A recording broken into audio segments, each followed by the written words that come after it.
Di tengah proses penghitungan suara pilkada, isu Partai Coklat alias Parcok menyeruak setelah Sekjen PDI Perjuangan Hasto Kristianto menuding Jokowi berambisi memenangkan kandidat yang didukung di pilkada dengan menggerakkan aparat.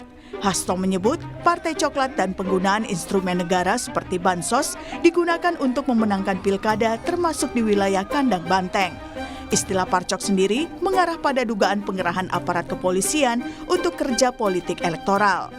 PDI Perjuangan sangat mengkhawatirkan karena bekerjanya sisi gelap demokrasi, di mana sisi gelap demokrasi ini digerakkan oleh suatu ambisi kekuasaan yang tidak pernah berhenti, yang merupakan perpaduan dari tiga aspek.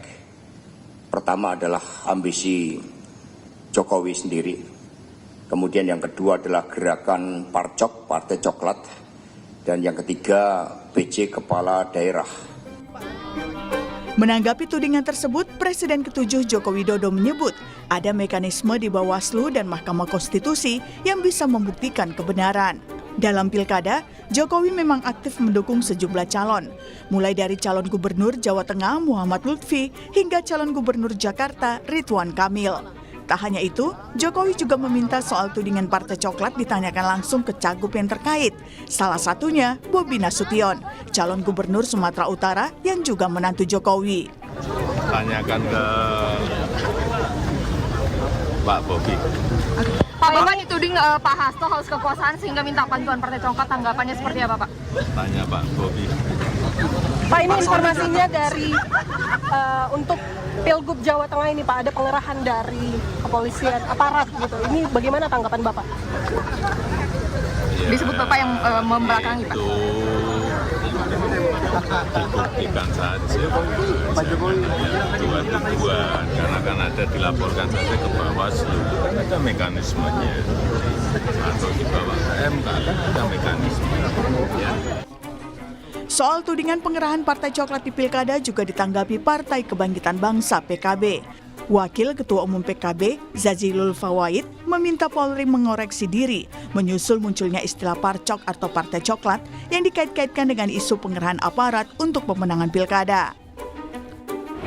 Nah, kalau hari ini kemudian tidak dipercaya atau publik banyak dugaan berpolitik, ada sebutan parcok lah, parpol lah, itu menurut saya itu koreksi.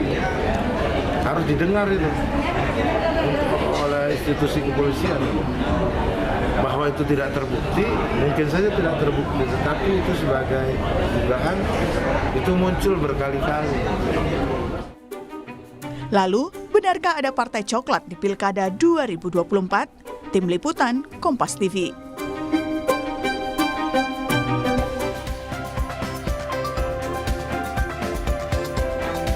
Saudara, PDI Perjuangan menuding ada dugaan Partai Coklat alias Parcok di Pilkada 2024 yang menyeruak di tengah proses penghitungan suara oleh KPU.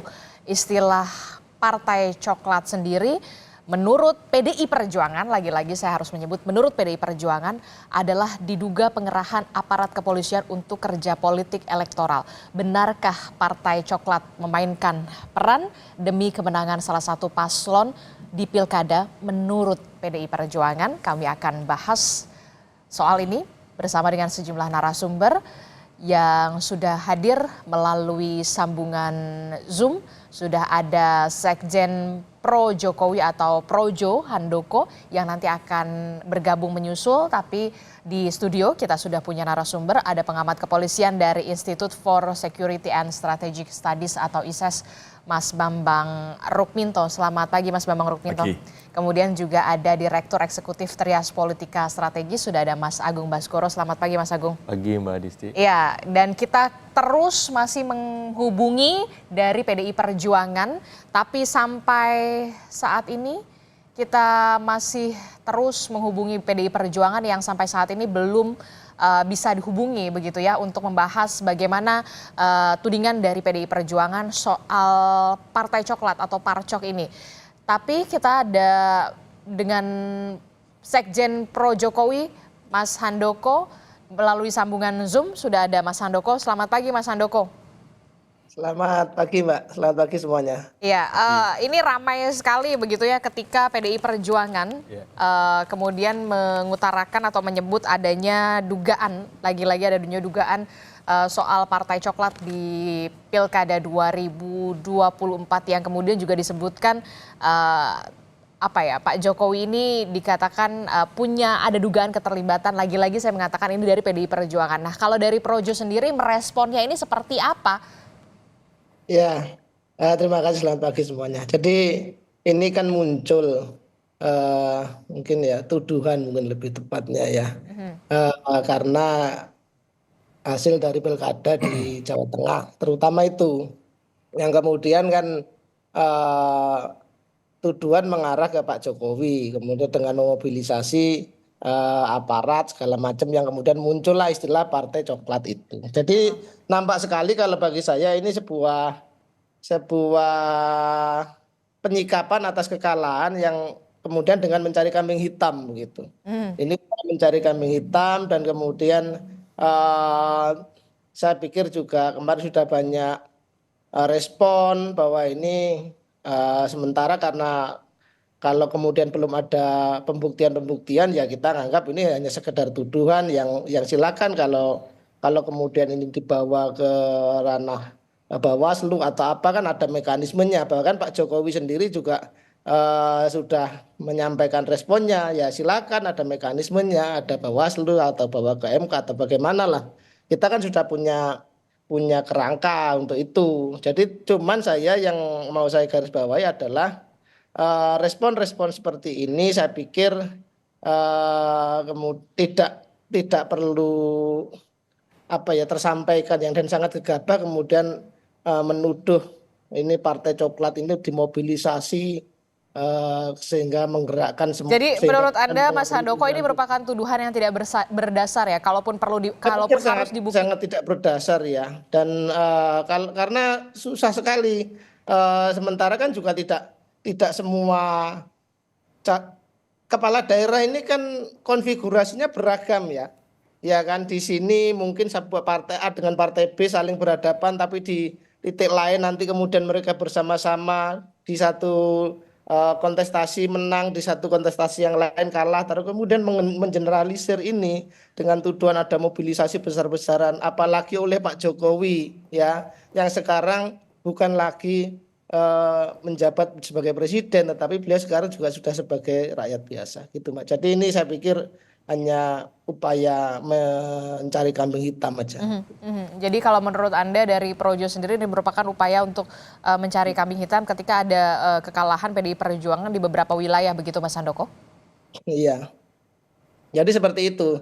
Nah, cuman ya yang dari sisi saya ini menyayangkan ketika kita ini mestinya memberikan contoh kepada rakyat bagaimana menyikapi sebuah kemenangan ataupun kekalahan dalam sebuah kontestasi politik seperti pilkada ini. Kita mestinya memberi contoh yang bagus. Oke, kita masih terus menunggu ya sebenarnya kabar dari PDI Perjuangan karena kita memang sudah mengundang PDI Perjuangan beberapa nama begitu, namun sampai saat ini belum bisa terkonfirmasi untuk bisa hadir di baik itu di studio ataupun di sambungan Zoom karena kita tahu kemudian istilah Partai Coklat ini kemudian pertama kali adalah disebutkan dari PDI Perjuangan. Kalau dari Mas Agung sendiri ini melihatnya bagaimana?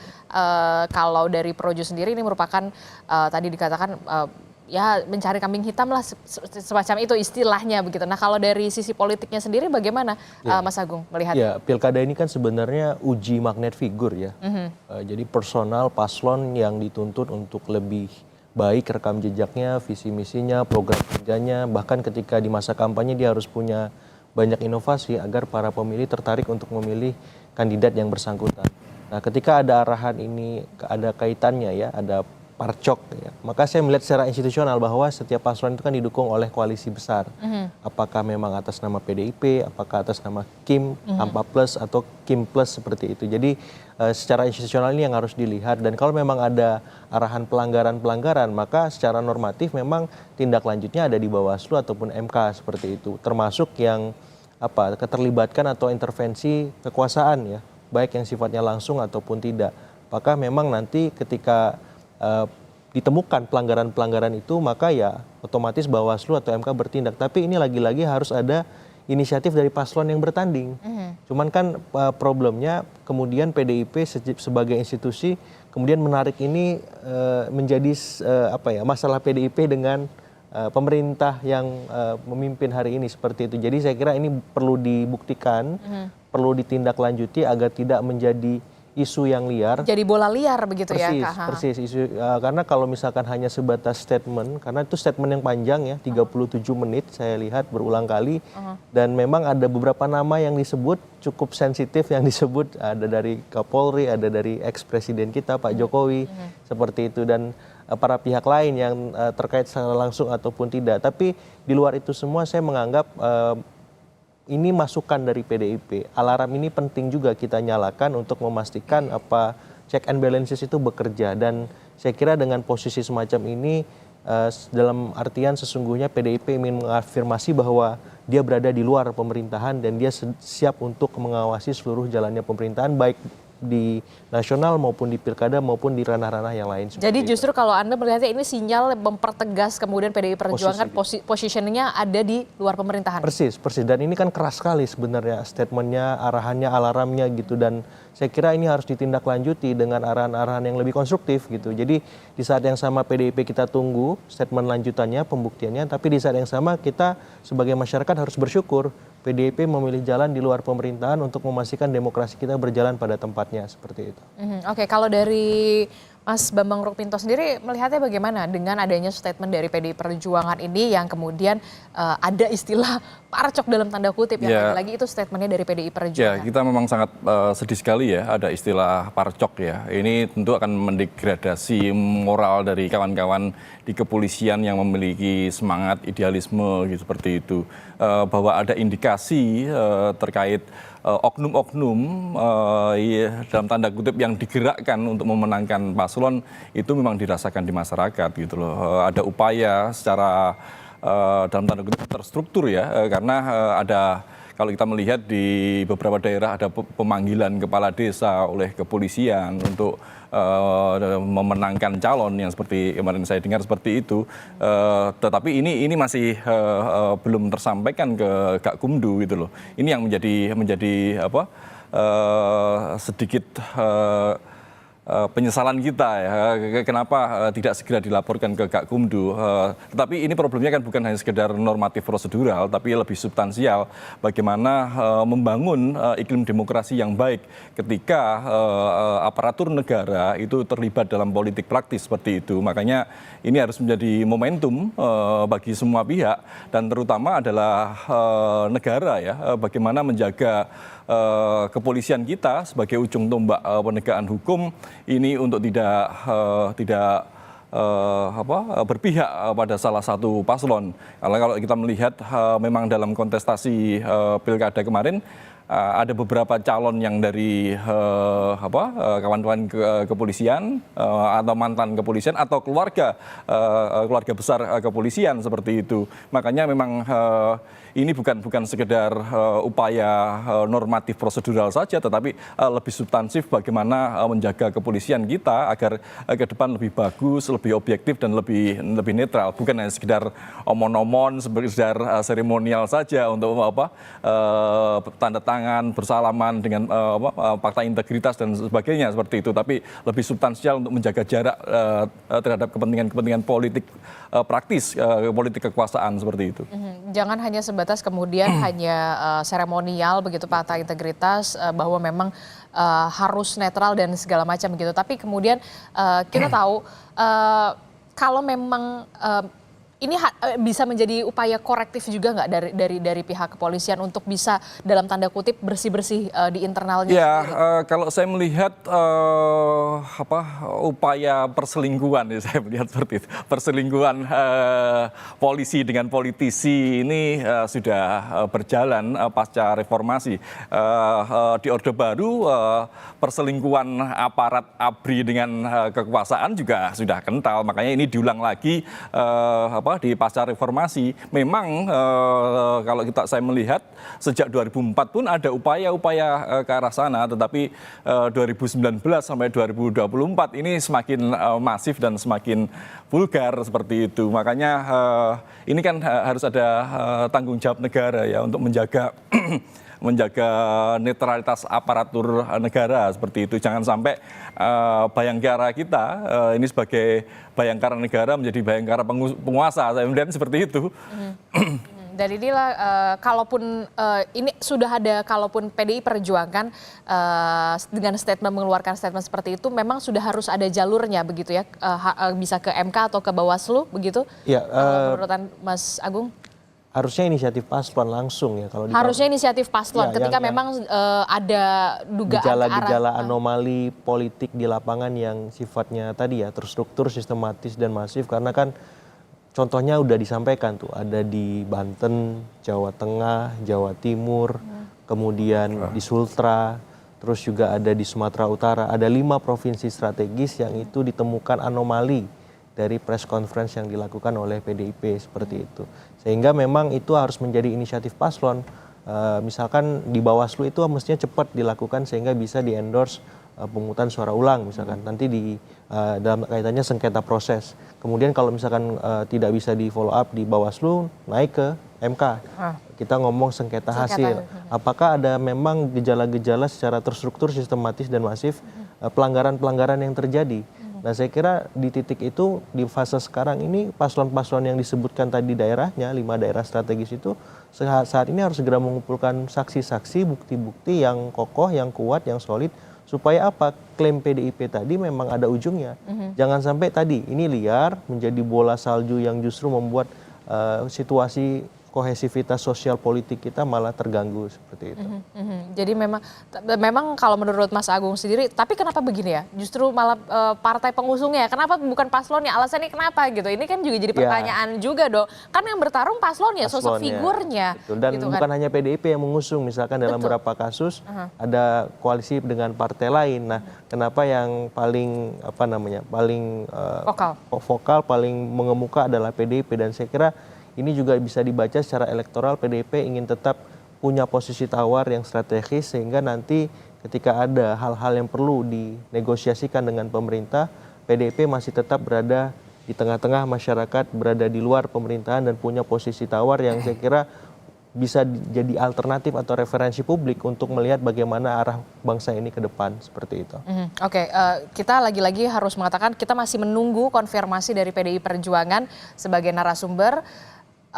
Tapi kemudian kalau Anda melihat sampai saat ini ada nggak sih kaitannya antara hubungan Bu Mega dan Pak Jokowi dengan apa yang terjadi hari ini gitu? Iya, ini babak lanjutan ya. Oke, jadi masih berlanjut menurut Anda? Iya, dan belum selesai, jauh dari kata selesai. Ketika kita bahas Pileg, kemudian Pilpres, sekarang Pilkada yang bobotnya sama dengan Pilpres, katakan semacam itu bila kita masukkan Jakarta di sana, Pilkada Jawa Tengah seperti itu. Karena ini adu gengsi di situ, adu mesin politik, adu mesin tokoh juga. Ada banyak yang diadu, ada banyak yang diuji, dan ketika pada akhirnya dalam tanda petik PDIP kecolongan di daerah-daerah strategis lagi, maka cara mengembalikan yang paling tepat, yang paling efektif adalah mengajak masyarakat agar terlibat dalam proses pengawasan demokrasi kita di pilkada ini seperti itu. Tadi Mas Handoko sudah senyum-senyum begitu ya kalau saya menyinggung soal antara hubungan Bu Mega dan juga Pak Jokowi yang katanya kalau kata menurut Mas Agung ini sebenarnya masih belum selesai, ini adalah masih babak lanjutan apa yang terjadi hari ini.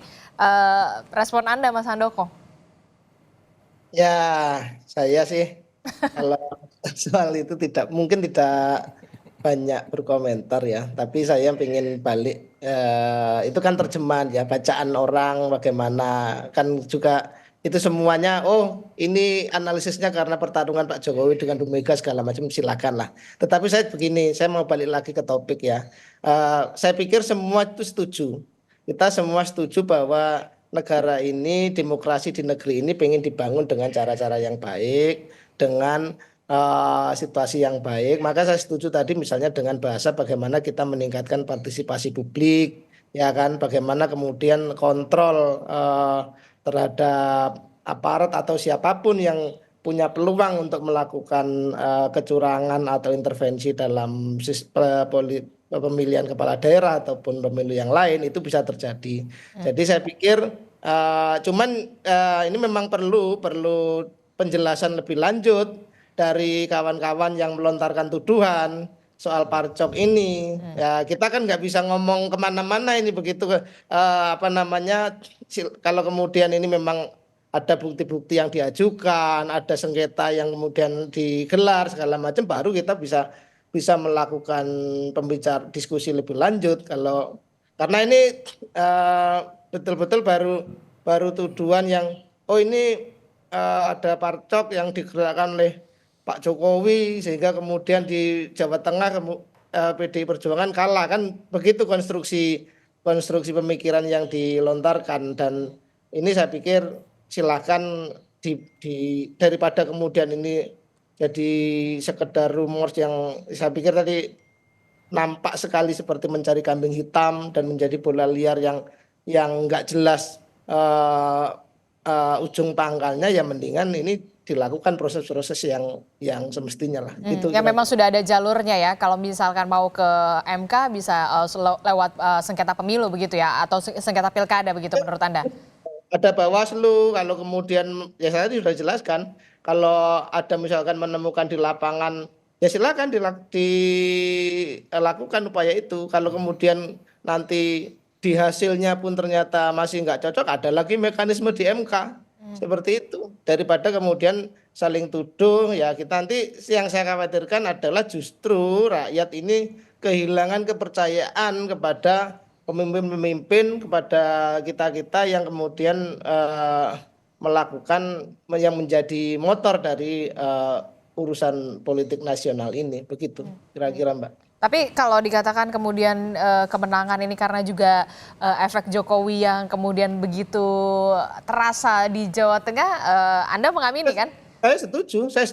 Itu tadi makanya kan kemudian ini kan begini, kontestasi pilkada ini satu, pertama figurnya yang diusung, kemudian siapa yang endorse itu juga penting. Maka kemudian kita akan melihat fenomena di mana-mana orang misalnya ada influencer lah, ada apa yang tokoh tertentu yang melakukan dukungan itu memang mempengaruhi publik. Dan saya sudah dalam diskusi-diskusi kemarin juga saya sampaikan bahwa memang faktor Pak Jokowi masih sangat berpengaruh, bagaimana publik masih benar-benar mendengarkan atau melihat arah mana yang ditunjuk oleh Pak Jokowi. Dan ini bagi kami juga tidak mengherankan karena Pak Jokowi ini mempunyai approval rating yang sangat tinggi, sehingga kita bisa melihat bagaimana beliau menjadi presiden yang sangat dicintai rakyatnya. Sehingga kalau kemudian hari ini beliau mempunyai pengaruh cukup besar,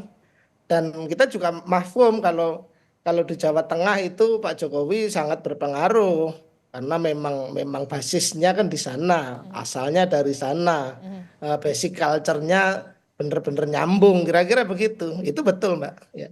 Oke, kalau yang tadi soal efek Jokowi ini memang kemudian diamini oleh Projo sendiri punya efek yang kemudian signifikan sekali begitu. Berbeda konteks dengan partai coklat yang parcok yang disebutkan oleh PDI Perjuangan. Iya, figur itu memang ketika di-endorse akan berdampak secara elektoral, tapi ketika mampu diimbangi oleh lawannya juga menjadi relatif. Karena kerja pemenangan politik dalam konteks pilkada itu kan kerja kolosal Mbak. Kerja besar, kerja kontribusi semua elemen. Jadi endorse itu hanya salah satu variabel dari banyak variabel untuk memenangkan kandidat.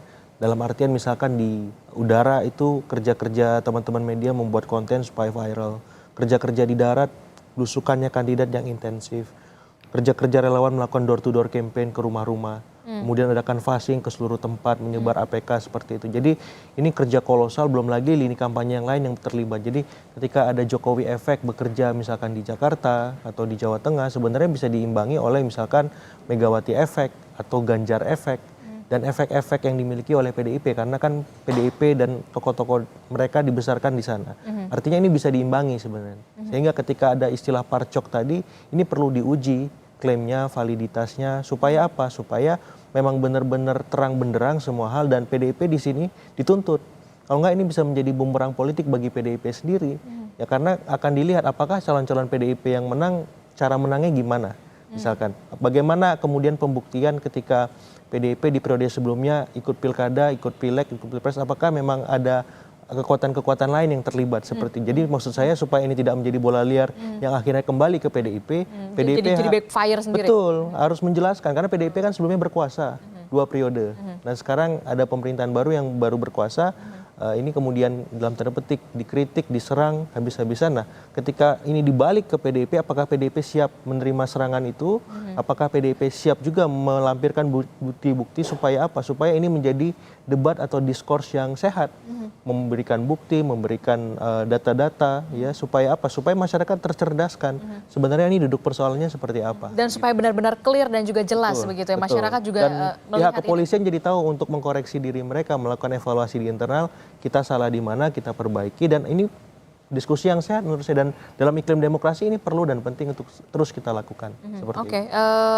Perlu ada apa ya dikatakan jangan sampai menjadi bumerang politik tersendiri begitu ya untuk PDI Perjuangan. Disayangkan kalau misalkan tidak ada ujungnya ini kemana begitu ya. Begitu ya kalau menurut Mas Agung ya. Kalau dari Mas Bambang Rukminto sendiri bagaimana soal jaminan netralitas Polri ini di pilkada ya? Ya, ini kalau menurut saya apa yang dilakukan PDIP ini memang seperti yang disampaikan Mas Agung di awal tadi, ini bukan persoalan PDIP dengan rejim baru ya, tapi persoalan PDIP dengan Pak Jokowi yang belum selesai gitu loh. Karena selama 10 tahun terakhir Pak Jokowi dengan PDIP ya bergandengan tangan gitu lah. Artinya kalau tadi ada backfire terkait dengan upaya pemenangan di pilkada dan yang lain-lainnya, itu juga PDIP tentunya juga belajar dari yang sebelumnya. Dan tadi Mas Handoko juga menyampaikan, mengkonfirmasi lah bahwa ada hubungan Pak Jokowi terkait dengan figur Pak Jokowi, dan kita juga masyarakat juga sangat paham bahwa ada hubungan yang intensif antara Pak Jokowi dengan Kapolri seperti itu. Makanya kalau kemudian apalagi di Jawa Tengah calonnya adalah sosok seorang mantan Kapolda, seorang yang kemudian juga di pemerintahan Pak Jokowi juga dijadikan salah satu dirjen di Kementerian Perdagangan seperti itu. Artinya memang ada hubungan-hubungan yang lebih personal antara Pak Jokowi dengan para calon dan Kapolri seperti itu. Makanya tuduhan tadi sebenarnya juga sangat berdasar gitu loh. Meskipun ya lagi-lagi kalau secara normatif harus dibuktikan gitu loh.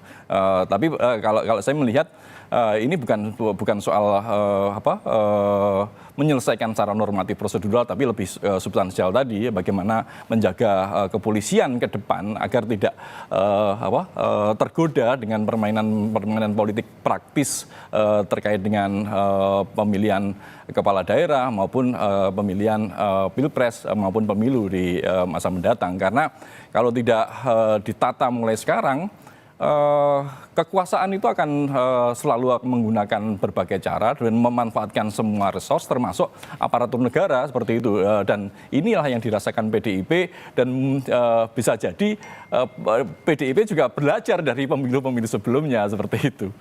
Tapi yang kemudian menjadi pertanyaan saya selanjutnya, perlukah kemudian adanya regulasi baru yang mengatur memang lebih detail, lebih jelas, lebih tegas lagi soal bagaimana netralitas aparatur negara di pilkada ataupun di pilpres? Jangan dijawab dulu Mas Bambang, kita akan jeda dulu. Usai jeda kami kembali, tetap di Sapa Indonesia Pagi, kami akan kembali. Terima kasih Anda masih bersama kami di Sapa Indonesia Pagi. Saudara, kita masih bersama dengan Mas Agung Baskoro, kemudian juga ada Mas Bambang Rukminto dan juga ada Mas Handoko dari Projo di sambungan Zoom. Melanjutkan pertanyaan saya tadi, Mas Bambang, sebenarnya perlu nggak sih kita ada aturan yang lebih detail, ada aturan yang lebih tegas, aturan yang lebih jelas soal netralitas aparatur negara di pilkada ataupun di pemilu? Kalau aturan lebih tegas, perlu ya. Meskipun saat ini sebenarnya aturan standar itu sudah ada. Sebenarnya aturannya sudah jelas. Ada. Tab 7 MPR tahun 2000 pasal 10 dan kemudian Undang-Undang 2 tahun 2002 terkait dengan tentang kepolisian negara pasal 28 jelas untuk terkait dengan netralitas ini seperti itu. Cuma problemnya kan siapa sih yang bisa melakukan pengawasan secara intensif pada kepolisian kita gitu loh. Karena selama ini saya melihat ada perselingkuhan, istilah saya itu tadi, perselingkuhan antara polisi dengan politisi gitu loh. Ketika polisi ini digoda-goda main dalam ranah politik oleh politisi seperti itu. Makanya kalau kemudian apa dampak dari perselingkuhan itu, tentu masyarakat yang akan dirugikan gitu loh, terkait dengan ketidakpastian hukum, terus kemudian kepolisian akan membela kepentingan politik lah. Ini tentu tidak sehat dalam iklim demokrasi kita gitu loh. Makanya kalau ke depan memang harus ada aturan yang lebih tegas, itu sangat diperlukan. Dan yang lebih penting lagi bagaimana memastikan bahwa aturan itu dilaksanakan, karena kalau aturan yang standar saja dilaksanakan, apakah dengan kalau kemudian muncul aturan baru dilaksanakan, siapa yang menjadi pengawas dari netralitas untuk memastikan netralitas kepolisian ini? Sampai sekarang tidak ada seperti itu. Jadi menurut Anda perlu ada pengawasan yang lebih di atas begitu atau benar Mendagri atau semacamnya? Ya, kalau menurut TAP MPR terkait dengan lembaga pengawas misalnya, kan ada di dalam TAP MPR ada terkait pembentukan lembaga kepolisian nasional yang kemudian diterjemahkan menjadi Kompolnas saat ini. Kompolnas saat ini masih etalase saja, hanya alat legitimasi dari pelaksanaan tugas-tugas kepolisian, tapi belum memiliki kewenangan yang penuh untuk melakukan kontrol dan pengawasan kepada kepolisian gitu. Karena turunan dari TAP MPR tadi adalah Undang-Undang 2 tahun 2002. Kompolnas hanya menjadi salah satu bagian saja. Akhirnya apa? Ya, Kompolnas menjadi subordinasi dari kepolisian. Bagaimana lembaga subordinasi kepolisian melakukan pengawasan kepada kepolisian seperti itu. Jadi memang revisi Undang-Undang kepolisian itu sangat penting.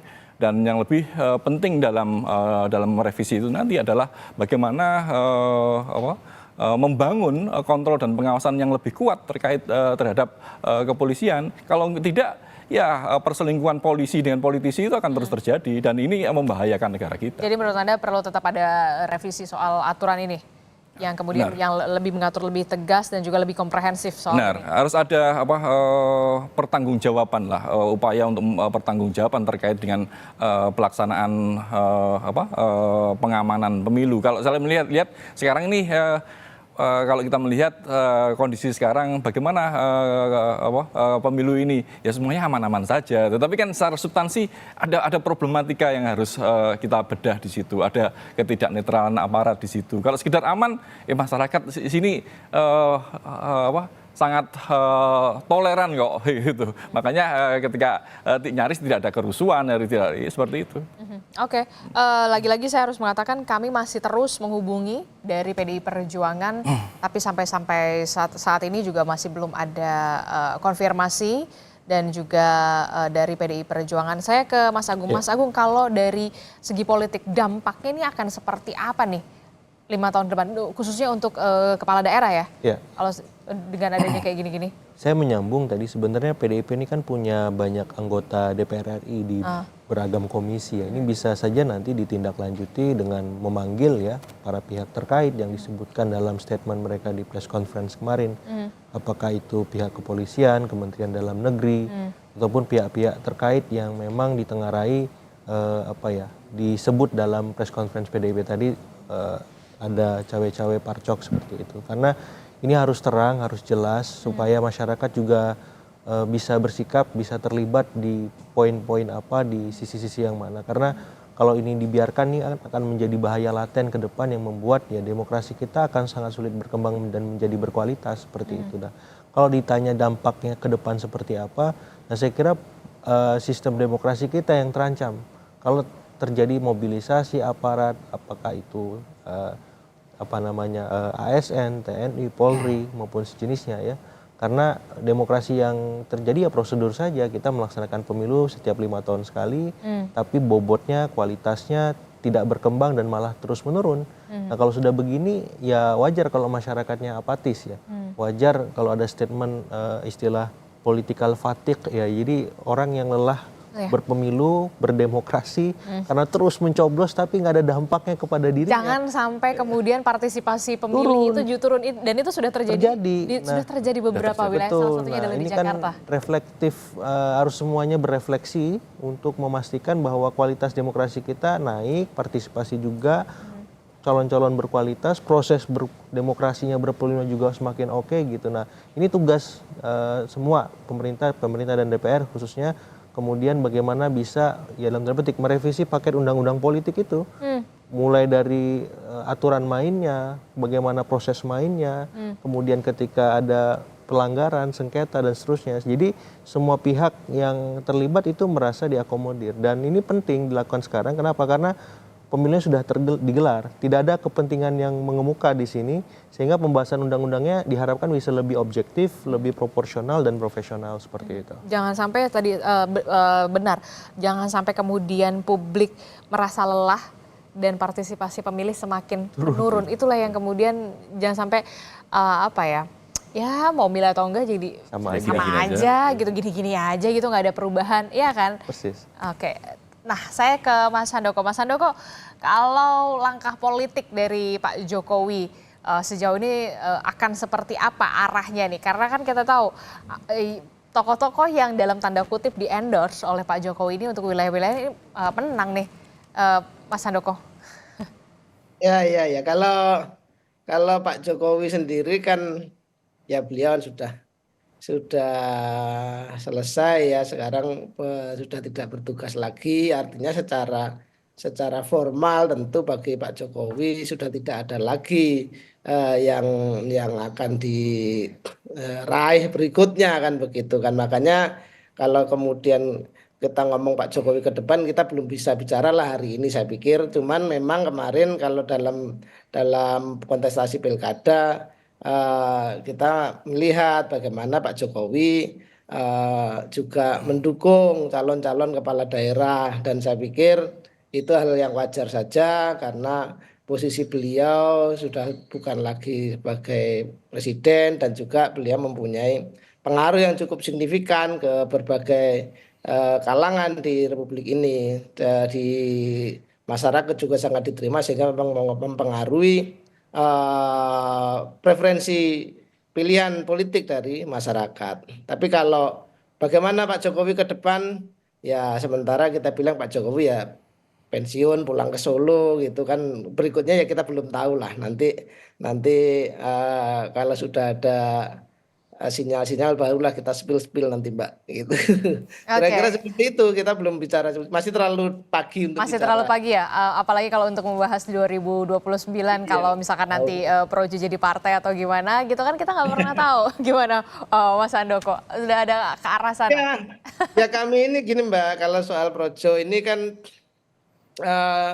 dari awal lahirnya ya kan sampai sekarang itu faktor utamanya adalah Pak Jokowi, ya kan.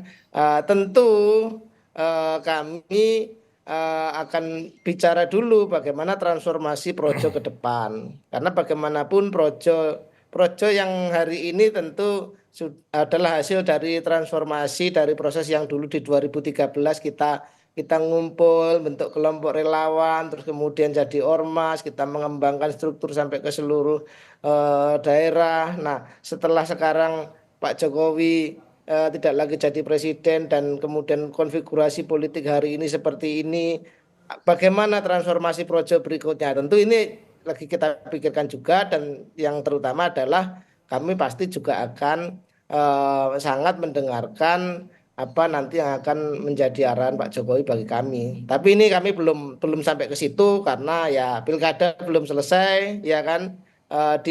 Di DKI masih ada PR, ya kan. nanti kalau masih ada putaran kedua kita masih ada urusan lagi soal pilkada ya kan DKI Jakarta. Nanti baru setelah itu Mbak kita akan melakukan diskusi-diskusi soal itu. Tapi kalau Mas Agung ngelihatnya gimana? Ada kemungkinan peluang bertransformasi pro Jokowi ini ke arah yang lebih real begitu untuk 2029 karena kita tahu kemarin saja pas pilkada endorsan dalam tanda kutip dari Pak Jokowi ini dalam tanda kutip bisa dikatakan sukses juga. Ya kalau saya telusuri ini kan Mas Gibran anaknya Pak Jokowi yang pertama jadi wakil presiden. Anaknya yang kedua Mas Kaisang jadi ketua umum PSI. Menantunya jadi gubernur Sumatera Utara. Kalau memang tidak ada sengketa hasil ataupun sengketa proses yang signifikan. Jadi dari keluarganya aja, Pak Jokowi adalah presiden. Ini bobot politiknya besar sekali. Ya, jadi kalau misalkan Mas Handoko udah senyum-senyum itu. Jadi kalau misalkan 2029 Projo bertransformasi menjadi partai. Itu mungkin saja. Dan punya bobot peluang ataupun insentif elektoral yang besar itu sangat mungkin menurut saya, apalagi dekat dengan presiden hari ini Pak Prabowo ya, dan ini berkelindan satu sama lain, itu sangat eksponensial politiknya ya Mas Handoko ya, Mas Handoko yang bisa cerita nanti. Jadi kalau menurut saya peluangnya sangat besar, sangat mungkin karena semua yang yang diinjeksi Pak Jokowi ya di nasional, di level lokal, di tempat-tempat yang lain ya yang memang di-endorse beliau kemarin, kalau saya nggak salah ada hampir 80-an kepala daerah yang sowan ke Solo, yang foto-foto bareng Pak Jokowi itu 80, itu seperberapa dari 545 pilkada, itu kan luar biasa seperti itu. Jadi saya kira potensinya ada dan besar, dan kita lihat nanti bagaimana arah gerak Mas Handoko, maksudnya Pak Jokowi, seperti itu. Nanti ya kita akan lihat ya transformasinya akan seperti apa. Tapi paling nggak kalau kata Mas Handoko kita kelarin dulu lah pilkadanya ya. Habis itu kita baru pikirkan nanti belakangan. Jakarta ini. Gimana Mas Handoko? Masih ada urusan pilkada Jakarta ini. Oke, saya ke Mas Bambang. Mas Bambang, ini kan kalau kita lihat ya ada usulan juga dari PDI Perjuangan untuk menetapkan institusi Polri ini di bawah Kemendagri ataupun TNI. Nah kalau dari ISE sendiri meresponnya terakhir gimana? Ya kalau terkait kembali di bawah TNI itu kemunduran ya, jauh lah dari amanat reformasi 98. Kalau terkait dengan wacana di bawah kementerian itu sudah seringkali diwacanakan gitu, dan di beberapa negara memang kepolisian berada di bawah kementerian seperti itu. Ya ini tinggal pilihan-pilihan politik ya, seperti itu. Tapi kalau kita melihat secara normatif lagi-lagi ada TAP MPR tadi, ada undang-undang yang seharusnya memang harus ada revisi undang-undang kepolisian, itu salah satunya penguatan lembaga kepolisian nasional. Entah nanti bentuknya tetap Kompolnas atau Dewan Kepolisian Nasional, yang sehingga problem di kepolisian itu kan sangat banyak, bukan hanya persoalan perselingkuhan tadi kan, tetapi juga problem-problem internal seperti itu. Karena terkait dengan dengan politisasi sekarang ini pun di internal kepolisian juga ada tarik ulur, ada kelompok yang pro status quo, ada yang kelompok progresif seperti itu ada gitu loh. Tapi kan permasalahannya lagi-lagi kan ketika yang atas ini dekat dengan kekuasaan, ya yang pro status quo dekat dengan kekuasaan, yang progresif ya akan tersisih seperti itu. Tapi kalau ada undang-undang yang lebih kuat ya, ini tentu juga harus memberikan wadah bagi mereka yang progresif ini untuk menyalurkan aspirasinya seperti itu, ada perlindungan. Makanya kalau kita melihat problem di kepolisian kan sangat kompleks sekali. Kalau kita melihat kemarin ada kasus di Solo, kemudian kasus di Semarang, di Sumatera Barat, kan banyak sekali seperti itu. Dan ini yang harus juga menjadi bahan evaluasi kita bersama, bagaimana melindungi kawan-kawan di kepolisian seperti itu. Itu jadi sehingga lagi-lagi kalau secara normatif penguatan lembaga kepolisian nasional itulah yang harus dilakukan, yang bisa dilakukan secara cepat. Kalau di bawah kementerian ya sebagai wacana bolehlah seperti itu. Kalau di bawah TNI ya semua orang pasti nolak lah. Kita sudah berjuang berdarah-darah atau 98 untuk mencabut fungsi ABRI, untuk memisahkan TNI Polri, terus kalau sekarang dikembalikan ke sana ya jelas semuanya tidak setuju lah seperti itu. Terakhir Mas Agung soal ini. Ya, saya kira yang paling penting menunggu sikap PDIP untuk menindaklanjuti statementnya secara prosedur ya. Apakah di DPR nanti lewat pemanggilan tadi, apakah nanti paslon-paslon yang diusung PDIP memfollow up di Bawaslu ataupun MK seperti itu. Nah yang kedua memang perlu ada penguatan tadi ya, Kompolnas ya Mas ya, supaya peran dan fungsinya lebih kuat, lebih strategis karena kita ingin melindungi polisi. Kewenangannya juga harus jelas. Jelas, kita ingin melindungi polisi supaya makin bisa mengayomi, melindungi masyarakat dengan prinsip tribata itu satu karya sehingga fungsi-fungsi kepolisian semakin optimal, fungsi-fungsi kepolisian menjaga demokrasi semakin kuat seperti itu. Oke, terakhir berarti belum ada transformasi ya kalau untuk pilkada ini ya, kalau untuk Projo ya. Kami ingin pastikan lagi nih Mas Handoko. Ya, Atau kemudian jadi kami tentu mendukung semua upaya untuk memperkuat demokrasi kita karena kita ini kelompok yang sangat meyakini bahwa demokrasi ini sudah pilihan kita sehingga harus kuat dan akan memberi dampak pada kesejahteraan dan kemajuan bangsa.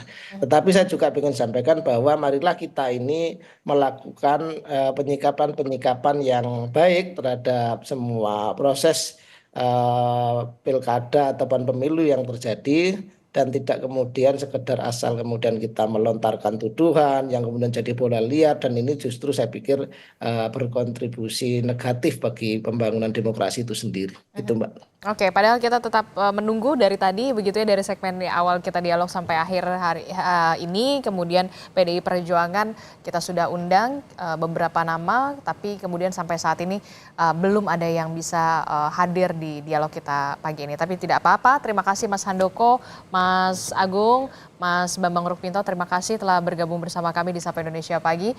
Saudara, terima kasih Bapak-Bapak, sehat selalu. Terima kasih.